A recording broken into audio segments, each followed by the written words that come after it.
siang Bapak Ibu. Siang. Salam sejahtera untuk kita semua. Saya ucapkan terima kasih kepada Bapak Kepala Desa yang pada hari ini telah berkenan menerima kami dari Puskesmas Distrik untuk hadir di sini ya. Adapun tujuan kami datang ke sini ke Kampung Muara Milik ini adalah ingin belajar dan mengetahui kondisi lingkungan di Kampung Muara Milik. Adapun dari hasil pendataan IKL Kesehatan Lingkungan Puskesmas Gresik, di Kampung Muara Milik ini masih ada sekitar 5 KK yang belum memiliki akses sarana air bersih. Di antaranya adalah jamban sehat dan air bersihnya, Pak ya. Nah, adapun kegiatan ini, Pak, kami melaksanakan kegiatan ini mengacu kepada yang pertama itu adalah Peraturan Presiden Republik Indonesia nomor 185 tahun 2014, yaitu tentang percepatan penyediaan air minum dan sanitasi. Itu poin pertamanya. Adapun poin yang kedua yaitu Peraturan Menteri Kesehatan nomor 3 tahun 2014 tentang sanitasi total berbasis masyarakat. Dan yang ketiga, ini surat edaran Bupati Kutai Barat nomor 441.9/290 Diskes TUP /2 tahun 2015 yang berbunyi tentang upaya akselerasi pencapaian kelurahan atau kampung stop buang air besar sembarangan atau disingkat sama SBS dan meningkatkan gerakan Jumat bersih. Nah, ini acuan kita untuk melakukan kegiatan ini, Pak ya. Adapun kegiatan STBM atau sanitasi total berbasis masyarakat ini mengandung 5 pilar, Pak. Ada 5 pilar. Yang pertama yaitu stop buang air besar sembarangan. Yang kedua, cuci tangan pakai sabun atau disingkat dengan CTPS. Biasanya kalau kami penyuluhan deposnya itu CTPS ya kami sebut ya. Dan yang ketiga, pengelolaan air minum dan makanan rumah tangga atau disingkat dengan PAMRT. Nah, dan yang keempat itu pengamanan sampah rumah tangga atau PSRT. Dan yang kelima, pengamanan limbah cair rumah tangga PLRT ya. Nah, sebelum kita melanjutkan untuk langkah berikutnya, ini saya serahkan lagi ke Pak Petinggi, mungkin ada yang ingin disampaikan, yang dipersilakan. Ya, kami ucapkan terima kasih dan selamat datang. Ada kunjungan dari pegawai Puskesmas Gresik yaitu Bapak Ari. Ya. Jadi kami dari pemerintah Kampung Muara Milik serta Badan Kehutanan Kampung Muara Milik mengucapkan terima kasih, selamat siang. Dan bersyukur atas kehadiran Yang Maha Esa sehingga kunjungan Bapak bisa tiba di tempat kami. Ada beberapa hal memang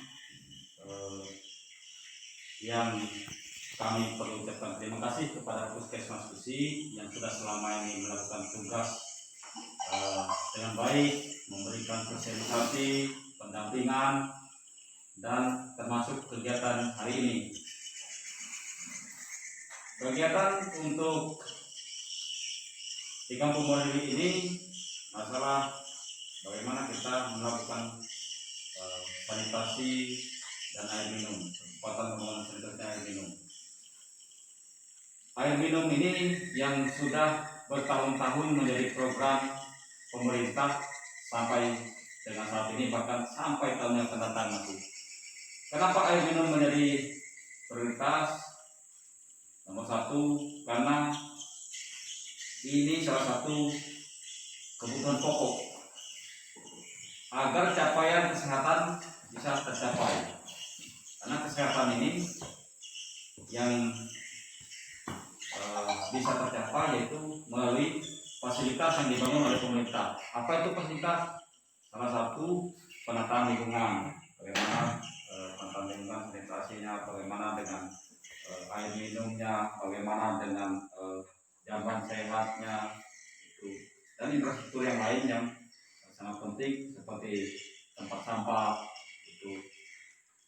Kita sudah beberapa tahun ini kembali semenjak saya dilantik dari tahun 2015 sampai dengan sekarang, untuk air bersih kita menggunakan air bersih ini gravitasi, yaitu melalui sumber mata air. Tetapi ini dengan jumlah KK yang ada 183 KK dengan jumlah 570 lebih jiwa, itu sangat tidak mencukupi air bersih yang melalui gravitasi ini, karena sumber air itu dalam 1 jam itu tidak dapat menghasilkan di atas 2 meter kubik, tidak dapat. Sehingga kita dengan kegiatan penelitian ini, kebetulan kita hari ini rapat draft era PPKM 2021, karena kebutuhan air bersih bukan hanya untuk minum dan masak. Kenapa? Yang seperti Pak Ari bilang dari Puskesmas, air bersih ini masih banyak rumah yang belum teraliri dan belum menggunakan air bersih. Betul. Apa sebab? Karena konsep pembangunan selama ini masih ada keliru. Kenapa saya katakan keliru? Termasuk kegiatan Komsitmas kemarin yang perlu saya koreksi ada keliru. Seharusnya air bersih ini yang kita siapkan terlebih dahulu itu adalah untuk mandi dan cuci. Ketika mandi dan cuci ini sudah terpenuhi, baru boleh tahap pembangunan air bersih berikut untuk kegunaan minum dan masak. Karena ini harus dipilah. Standar air yang untuk masak dan minum ini beda dengan mandi dan cuci. Nah, jadi saya coba dan saya akan rapatkan ini hari ini kami dengan laporan Kota Kampung, Tulis Kampung, Sesuai Tinggi. Kami sudah menganggarkan peningkatan pembangunan air bersih Muarajambi. Peningkatan pembangunan ini ada 2 bidang. Satu, kebutuhan untuk mandi dan cuci. Yang kedua, untuk masak dan minum. Dan ini akan kita anggarkan di tahun 2021 dan ini dimusyawarahkan dengan PPK karena kita harapkan ini akan tercapai 99%. Di tahun berikut kita tidak ada lagi kegiatan air bersih menggunakan anggaran yang terlalu besar, karena kita sudah tepat sasaran, yaitu mandi, cuci, masak dan minum ini kita pilah. Kalau sekarang ini kenapa tidak cukup? Sudah volume debit airnya kecil, volumenya kecil, warganya banyak. Terus begitu yang mengaliri ke rumah masing-masing ini tadi, mereka itu bukan hanya untuk minum dan masak, mereka gunakan juga untuk cuci, mandi itu, sehingga sering terjadi permasalahan selama ini. Nah, terus menyangkut jamban sehat. Jamban sehat ini kita pemerintah Kabupaten Muarajambi dengan beberapa tahun yang lalu, mulai seperti tahun 2016 kita arah ke bidang kesehatan ini, sudah juga menyampaikan kepada lapisan masyarakat. Itu langkah pertama pemerintah kampung waktu itu kita membangun WC umum di kantor. Itu langkah pertama waktu itu, membangun WC umum sama membangun tempat air tower tandon. Nah, untuk apa? Kita memberikan contoh. WC itu seperti ini, cara buatnya seperti ini. Nah, masyarakat selama ini Ya bisa dikatakan 0,8%-nya masih yang ke sungai. Itu ada sebab memang satu karena pembangunan rumahnya itu memang sudah di lingkungan orang lain di sekitarnya. Jadi dia itu bingung mau buat septic tanknya di mana. Ada tempat. Ya, mau bikin di sini, oke di depan rumah si A. Mau bikin di samping di depan rumah si B. Nah, jadi itu nanti kita melalui musyawarah kami hari ini itu akan kita cari solusi. Iya, Pak. Seperti apa nanti supaya tercapai jamban sehat ini 100% di 2021. Tidak ada lagi yang mengotori sungai. Terus masalah buang sampah. Buang sampah saya sebelum saya menjabat jadi petinggi juga saya sudah memberikan contoh bahwa sampah itu tidak boleh dibuang di sembarang tempat. Kedua, tidak boleh dibuang mencemari lingkungan. Contoh buang ke sungai, contoh pinggir jalan, itu atau jembatan, gorong-gorong. Nah, selama ini Kampung Muara ini masyarakat saya sudah berterima kasih sangat tinggi kesadaran. Jadi sampah yang plastik yang kecil-kecil itu langsung dibakar. Ya. Yang itu sampah makanan apa yang namanya yang dari kulit pisang, kulit jenis-jenis jeruk itu untuk kasih di tanaman lingkungan kayak ke pohon kelapa, pohon jeruk, mereka timbul untuk pupuk di situ. Terus yang limbah limbah beracun ini kan, OB3 kan namanya. Nah, yang beracun ini mereka sudah pilah. Yang tidak beracun juga mereka pilah. Kayak gelas, kaca ini kan, gelas kaca yang bisa melukai, bisa membuat insiden itu juga sudah dipilah. Itu sesuai anjuran dari kesehatan dulu kan. Itu tidak boleh juga dibuang ke sungai karena kaca itu kan bisa tenggelam. Nah, jadi kita suruh masyarakat Tunggali bikin setiap rumah tuh punya tempat pembuangan. Kaleng, pokoknya jadi yang tidak cepat busuk itu harus ada tempat itu. Dan puji Tuhan sehingga kegiatan masalah sampah ini di Kampung Muara ini ya tidak lagi ada yang buang sembarangan. Walaupun itu ada yang buang sembarangan, itu karena ada kegiatan pasar ini. Nah, ini yang perlu PR. Ada pasar malam sekarang ya? Ya, pasar malam yang di kampung tetangga. Saya tidak perlu sebutkan itu. Nanti dari itu perlu disebutkan. Nah, mereka itu pulang, sampah yang mereka dari mobil mereka itu dijatuhkan. Itu yang dijatuhkan.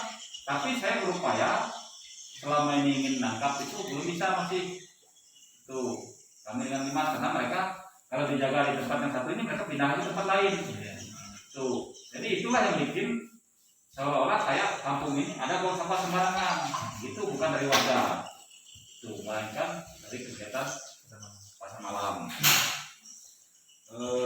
Selanjutnya daripada itu kita berupaya dan sudah melakukan apa yang menjadi instruksi dan himbauan pemerintah, baik itu pemerintah pusat, provinsi, daerah, itu kita sudah melakukan kegiatan-kegiatan ini. Dan kegiatan-kegiatan puskesmas juga melalui dana desa yang ada kita tetap backup. Ya, contoh kayak kegiatan posyandu, pemberantasan stunting, itu kita ini juga kita sudah bicarakan tadi di anggaran kesehatan kita sudah tuangkan di sini itu pada KPM-nya itu yang sudah selama ini aktif agar kampung ini tidak ada lagi namanya stunting. Cuman ada perlu bimbingan lanjutan ke depan bagaimana kesehatan ini dijabarkan bukan hanya berupa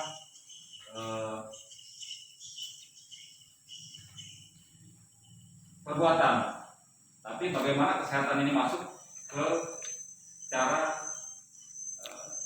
pendidikan ke depan. Jadi bidang kesehatan ini bisa berkolaborasi dengan pendidikan. Kenapa? Yang saya minta lagi kita mensosialisasikan kegiatan kesehatan ini bukan hanya bagaimana tidak buang sampah sembarangan, tidak buang air besar sembarangan, atau kegiatan-kegiatan yang merugikan kesehatan. Tetapi bagaimana menguntungkan kesehatan? Salah satu contoh mungkin dari bidang kesehatan ini bisa memberikan pendidikan gizi yang cukup itu seperti apa.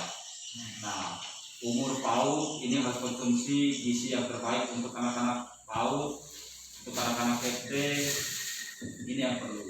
Dan bagaimana gizi otak, gizi tulang agar anak-anak ini tidak kena stunting, mungkin kita bisa arah ke peningkatan bagaimana pendidikan dengan melalui pendidikan bidang kesehatan. Karena selama ini kita agak kurang, masih bukan tidak ada, masih agak kurang. Jadi saya kembalikan itu ke Pak Aris, tugas Puskesmas. Sekian, terima kasih. Oke. Baik, terima kasih atas arahan dari Bapak Petinggi pada kami untuk masukannya juga.